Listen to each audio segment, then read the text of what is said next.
প্রিয় দর্শক, স্বাগতম আজকের আয়োজনে।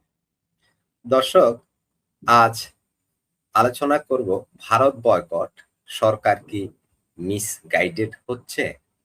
চাইলে সাবস্ক্রাইব করে আমাদের সাথে যুক্ত থাকতে পারেন। চলুন শুরু করি। আজ আমাদের সাথে যুক্ত আছেন রাজনীতি বিশ্লেষক শেখ ফরিদ এবং রাশেদ হায়দার ভাই। একটু পরে আমাদের সাথে যুক্ত হবে। ফরিদ ভাই, আপনাকে স্বাগত জানাই। ধন্যবাদ আপনাকে, সেই সাথে আপনার দর্শকদের শুভেচ্ছা।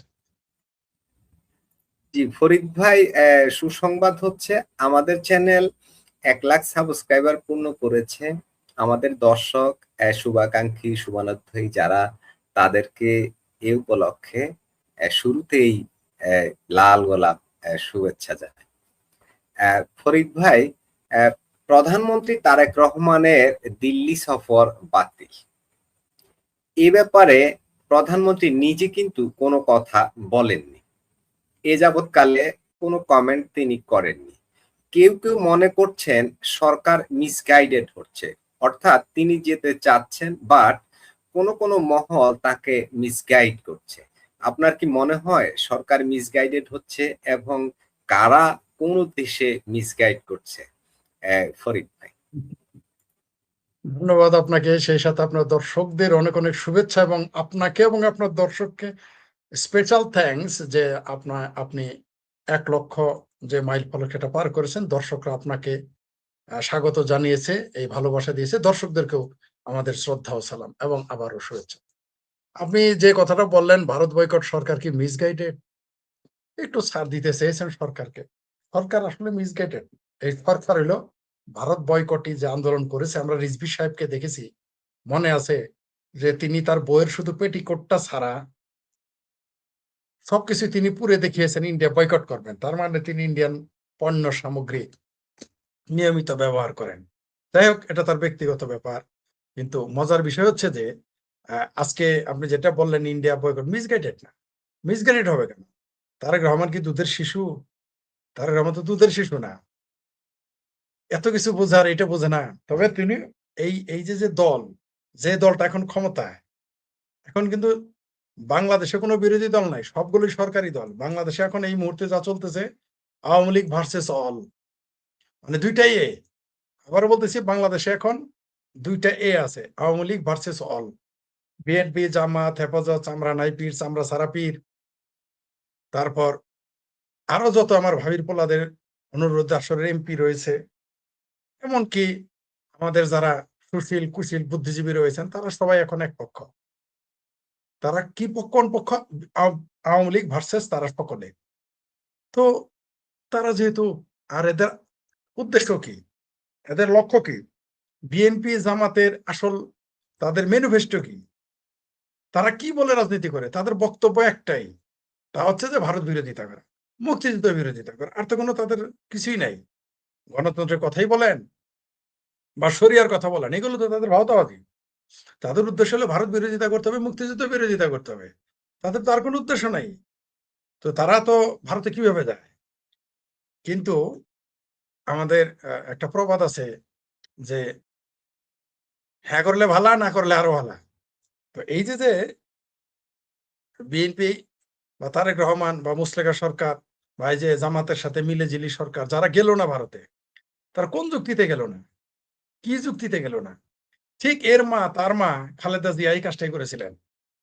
প্রণব মুখার্জি যখন বাংলাদেশে এসেছিল, তার সাথে দেখা করে নাই, আমাদের স্পষ্ট মনে আছে। দেখা করে নাই খালেদা জিয়া। অজুহাত কি? তখন জামাতের অর্ধ দিবস হরতাল ছিল, সেটা পালন, সেই কারণে নাকি তিনি ভারতের প্রধানমন্ত্রী প্রণব মুখার্জির সাথে দেখা করবেন। ফলাফল কি? মাত্র 17 বছর বিরোধী দলে ছিল। এইবার ভারতে না যাওয়ার জন্য দেখেন কয় 17 বছর বিএনপি কে বিরোধী দলে থাকতে হয় বা দলটির অস্তিত্ব থাকে কিনা, সেটা দেখবেন। কারণ বেগার্স, ভিক্ষুকদের কোনো চয়েস থাকে না, তারা কোনো শর্ত দিতে পারে না। তো ভারতকে শর্ত দেয় বাংলাদেশ। কোন সরকার? যে সরকার, মিশ্রকার সরকার, ভারতে তেল ছাড়া চলতে পারে না, ভারতের কাঁচামরিচ ছাড়া চলতে পারে না, ভারতের পেঁয়াজ ছাড়া চলতে পারে না, ভারতের ভারতের মুখী ছাড়া পর্যন্ত চলতে পারে না। জ্বালানি আর অন্যান্য জ্বালানি এবং বিদ্যুতের কথা বাদই দিলাম, তার সাথে আপনি যে পাঙ্গা নিয়েছেন, আমি আপনার চ্যানেলেও বলেছি, অন্যান্য চ্যানেলেও বলেছি, এখনো বলি, ভবিষ্যতে বলবো, বাংলাদেশ আমেরিকার সাথে পাঙ্গা নিলে 3 বেলার জায়গায় 2 বেলা ভাত খেয়ে বাঁচতে পারবে, সমস্যা পড়বে। মধ্যপ্রাচ্যের সাথেও যদি পাঙ্গা নেয় 3 বেলার জায়গায় 1 বেলা খেয়ে হলেও ভাত পাবে, বাঁচতে পারবে। ভারতের সাথে পাঙ্গা নিলে না খেয়ে মারা যাবে। তাদের এত মুরদ, ভারত বয়কট করুক না, ভারতের এম্বাসিটা বন্ধ করে দেয়, ভারত থেকে আমদানি বন্ধ করে দেয়, দেখি কত মুরদ ঘোষণা দেয় এই সরকার। এই যে যারা ইন্ডিয়া বয়কট চিৎকার করছে, তারা তো 3 জন এখন মন্ত্রী, রেজভি সাহেব মন্ত্রী, ভিপি নুরা মন্ত্রী, জুনায়েদ সাকিরা মন্ত্রী।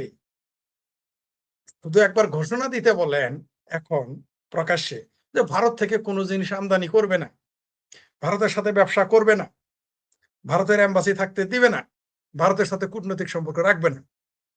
একটু মুরদ যদি থাকে এই মুসলেকা সরকারের, এই মুসলেকা বিরোধী দলের, আমার ভাবির পোলারা তো এখন এমপি, তারা ভারতের সাথে কোনো সম্পর্ক না রাখুক। আমরা একটু দেখতে চাই এই ঘোষণা দিতে এই সরকারের, দেখি এই সরকার কয়দিন টিকে, দেখি এই সরকার কয়দিন টিকে। তাদের বললেন যে ভারত থেকে চাল আনবে না, ভারত থেকে ডাল আনবে না, ভারত থেকে কাঁচামরিচ আনবে না, ভারত থেকে শিল্পের কাঁচামাল আনবে না, ভারত থেকে কোনো পণ্য আনবে না, শুধু ঘোষণা দিতে বলেন। দেখি এই সরকার কয়দিন টিকে, বলেন পারবেন কি? ফরিদ তাদের ভাই, ওর যারা আমাদের কূটনীতিক, যারা পররাষ্ট্র মন্ত্রণালয়ে কাজ করেন, তারা কি এই ক্রাইসিস গুলো বুঝতে পারছেন না, নাকি তারা বুঝতে পারলেও তাদেরকে পেছন থেকে কেউ বা কোনো পক্ষ টেনে ধরছে? না, তারা বুঝতেও পারতেছে, তারা ইচ্ছা করে এটা করতেছে। আপনি বলছেন তাদের টেনে ধরবে, মানে আপনি যদি আপনি সরকারের পরামর্শ দেন না কেন যে এটা ভুল, আপনি আমি বুঝতেছি, তারা বুঝে না, বা বিএনপি জানে না, তারেক রহমান জানে না, জামাতের আমির জানে না, কিন্তু সৎ মায়ের তোর সমস্যা নাই, পোলা দুধ খায়, দুধে মরুক আর না খায় মারুক, পোলা পাচক না পাচক যায় আসে না, তো যায় আসে তো যার সন্তান তার।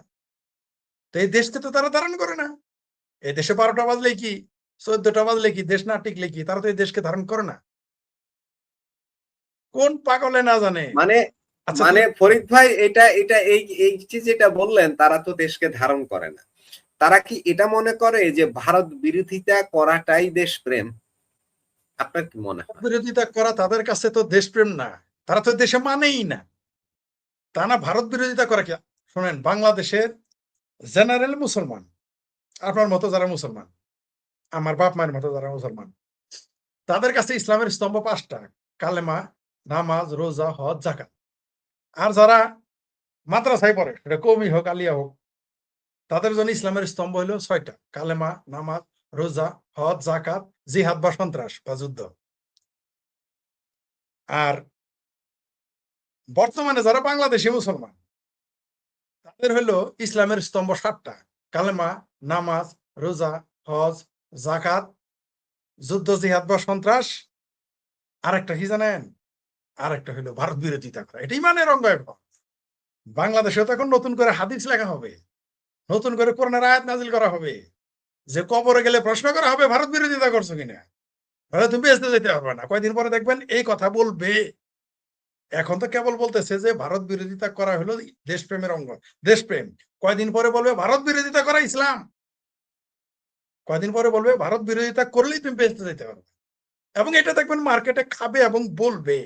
আপনি লিখে রাখেন, আপনার 2026-এর 18 আগস্ট আপনার চ্যানেলে এটা বললাম, এই বাংলাদেশে একদিন বলবে যে ভারত বিরোধিতা করাই ইমান, ভারত বিরোধিতা করলে বেঁচতে পাওয়া যাবে। লিখে রাখেন আপনি, সেটা আজ হোক, কাল হোক, পরশু হোক, 5 বছর পরে, 10 বছর, এটা বলবে, বলবেই।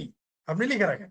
এবং এইখানে অধিকাংশ বাংলাদেশিরা এটি কথাটা বলবে, এবং সেটা তারা প্রকাশ্য করবে। ফরিদ ভাই, একটা একটা একটা ফটো কার্ড দেখাই, তাহলে আলোচনাটা আর একটু জমবে।